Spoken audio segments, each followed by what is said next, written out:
Hi guys, what's up? TJ again, and today I'll be going over something that honestly most people in this Pokemon community, Fakemon, would understand. So a while back, about a few months ago, we had Truegreen7 sent out this challenge, and I had done some designs for it. Sadly, none of them were in the video, but oh well. But mine didn't really have concrete like design, at least compared to everyone else. And you have other people with very good concepts and executions. But I know most people who did do it sent it out like a month ago. But considering between the last two videos, the gap was like about a month or like 2 months. That seems on brand for me. I'd already watched it. It seems on brand. But I had a very good a nice theme I thought of the minute I saw Sleeve's claws, which I will explain with the final evolution. But I felt I did do sprites for the starters. Definitely not my best, but I still like them. So the first stage, it evolves into Slaroots, with that being from a combination of Slash and Roots, just to keep in line with it. And also Sloth, just a cool way. Abilities Overgrow and hidden abilities Tough Claws, because look at them. Them boys are mean and dangerous, mean killing machines, and it's mostly an offensive starter with some bulk. Could could be an Eviolite set. I may repurpose these for my region, my DLC. If I like redesign them a bit, I will probably be able to use them more likely. And its dex entry says, Slaroot are known to be compassionate Pokemon, letting weaker Pokemon run from predators and risk their life to protect the weak. So definitely like the selfless hero of the bunch. And uh, and what I thought of was making it look more like an elder version. I think that's the problem. It just kind of looks like Sleeve grew a bit, which sometimes isn't bad, but I didn't change the colors that well. I made it darker, which definitely helped with the design. But I feel like in the future I can revisit these designs and redesign them, especially with some of the knowledge I have gotten from spriting from other people in the spriting community side of Pokemon. I feel this is has to be one of my favorites, my favorite middle evolution out of all the ones I did. And at level 36, Solar Roots evolved into my favorite, being Slugger Claw.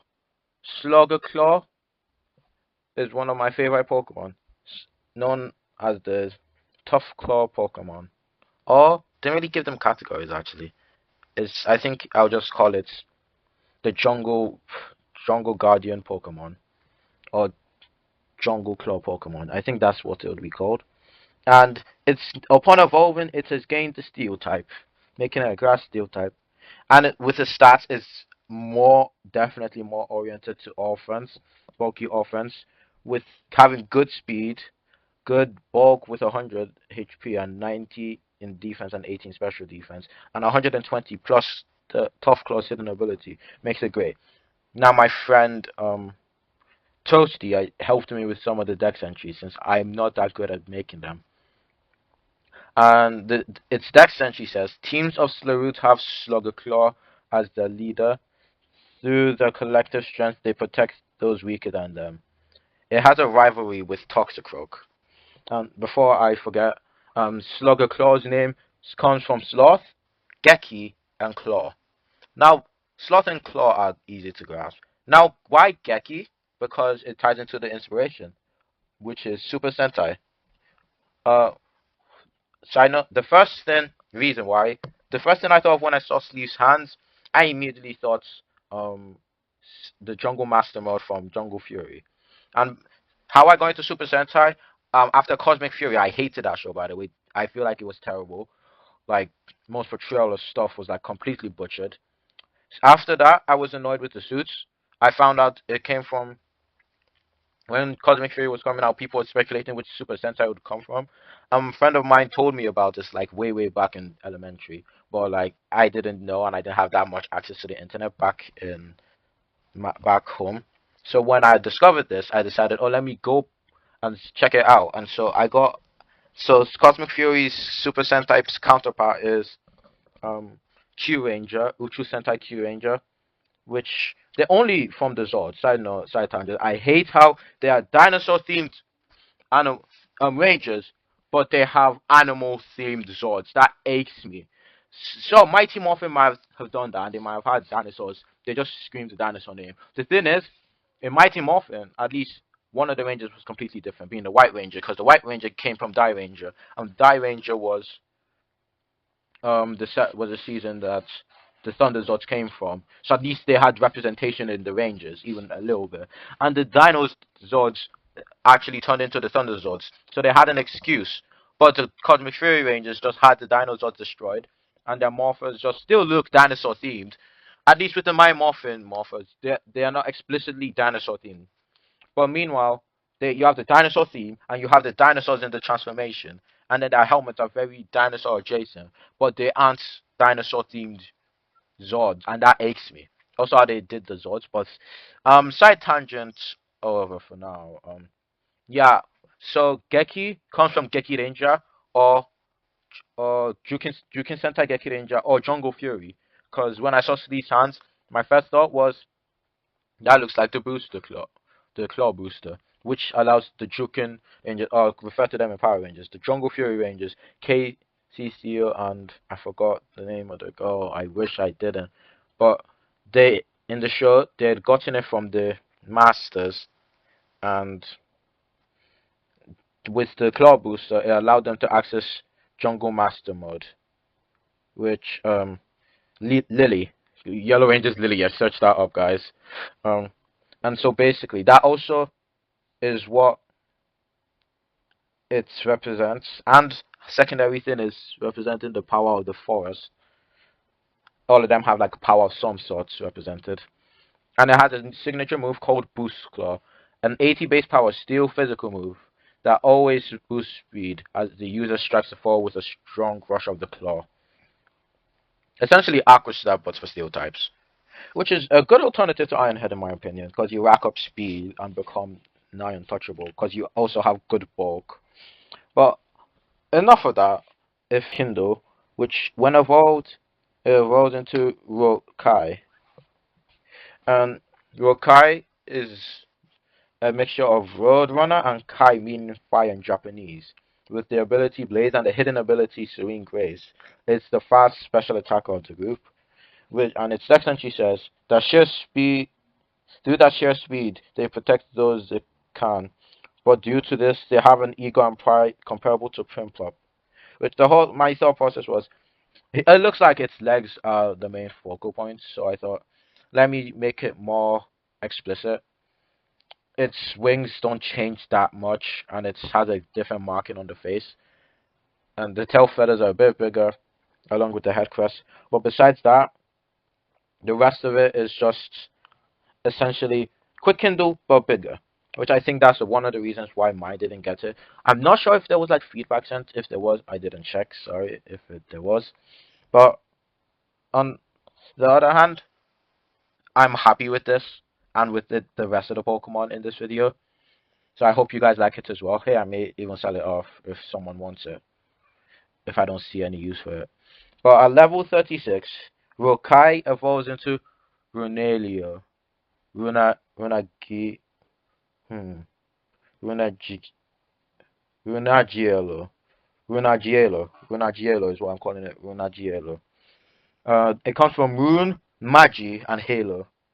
Um, Halo with the golden parts, you could make a Halo with it. And Magi comes from Magi Ranger, or Mystic Force. So it's based on the Mystic Firebird and the Legendary mode, the Legendary Warrior mode. And still, it becomes a Fire and Fairy type upon evolving. Unused type combo. Still don't understand why we don't have a game feed. Give it to us. You know the fans want it. Yeah, the Mystic Firebird is one of the inspirations. And it, again, still fast offensive special attacker with okay bulk. But anyways, going on, the BST. No, all of them are 530. I don't know why I mentioned it. Onto the dex entry. It it says these Pokemon have gained mystical powers, which seem to have lowered their pride from their previous stage.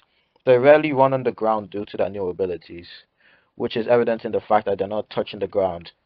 Fun fact, before this, I'd shown it, peop I didn't do the design like it. The legs were on the floor and it looked kind of odd and clunky.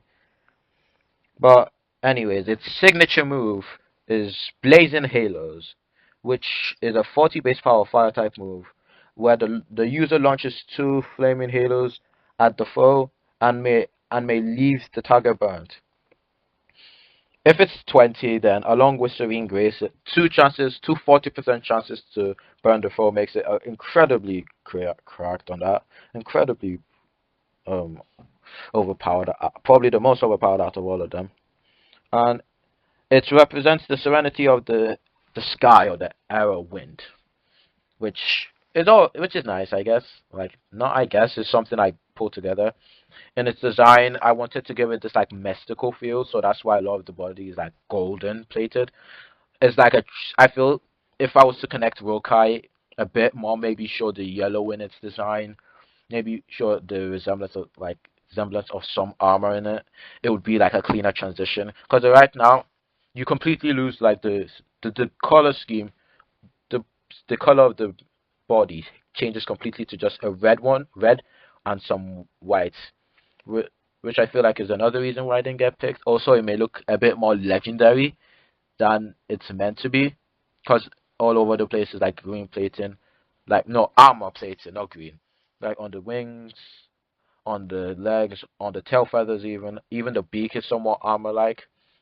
So it looks regal, but I think too much. Maybe if I had to make a start, I would lower the design like details. But overall, I'm happy with this line. It was very fun to design, and the feedback I got from the people from the community was great. And down to the final two being the water type and Aguana, it evolves into Ancagua, Ancagua,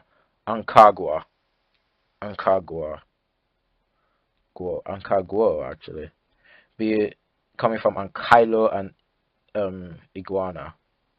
That will be explained later. It's pure water still, with the abilities Torrents and Adaptability.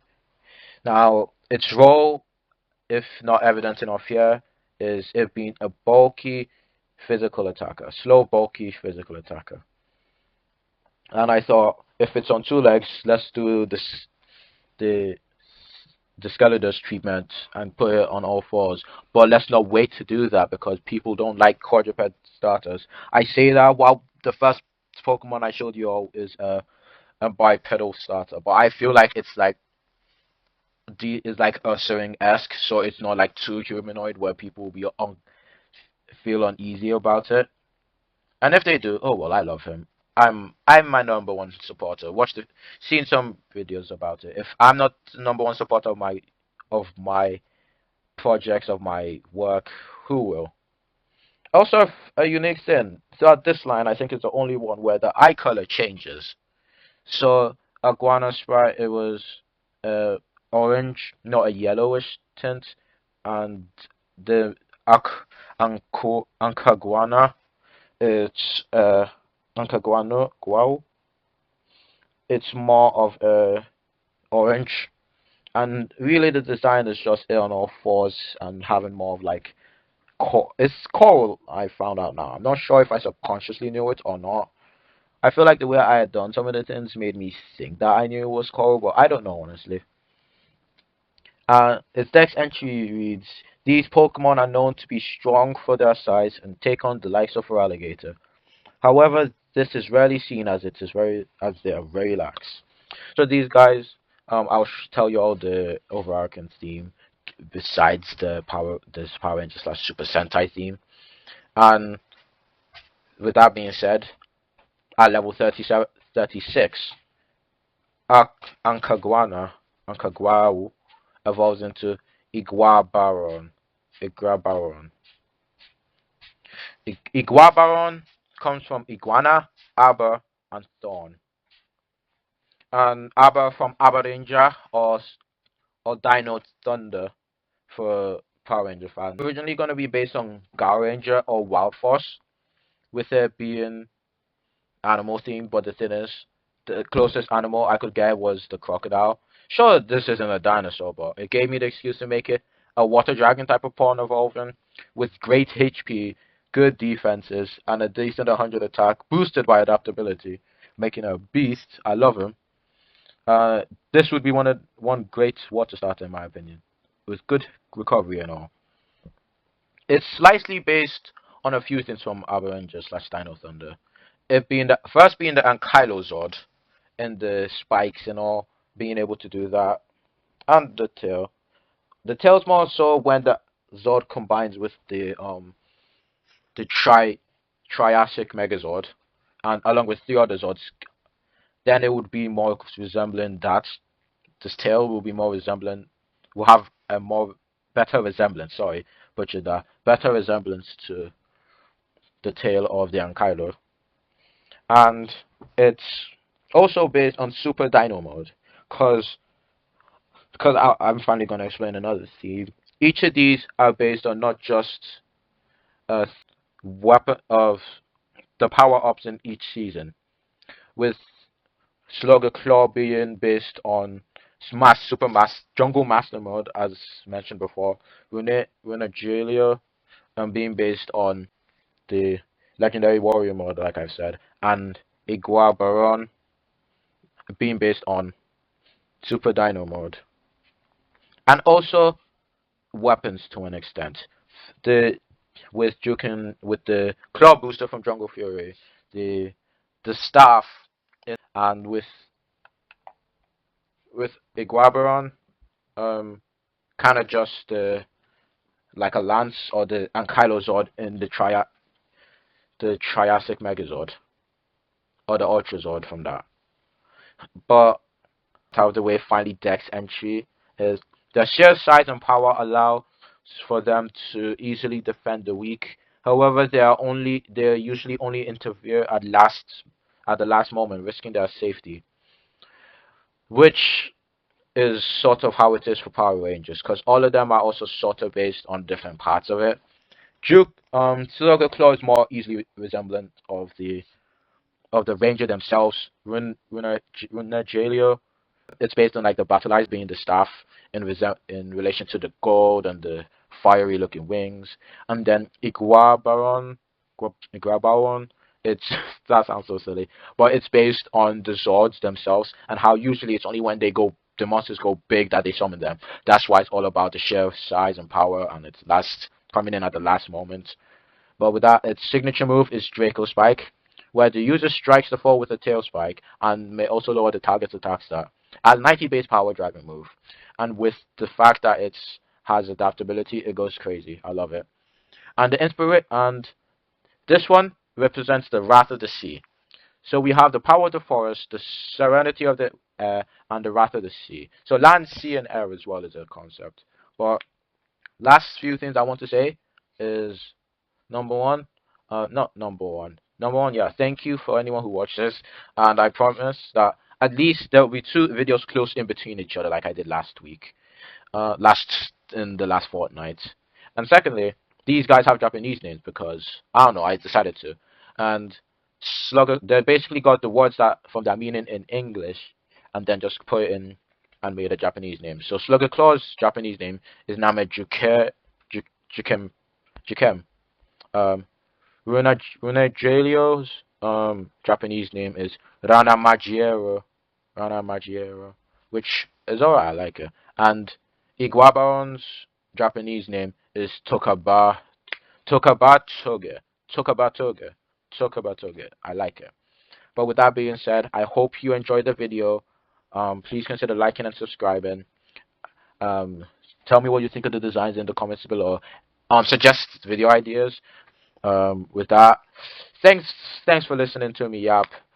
I'ma catch you later and come in the Discord so that we can chat. Bye. Quickly, editor TJ here.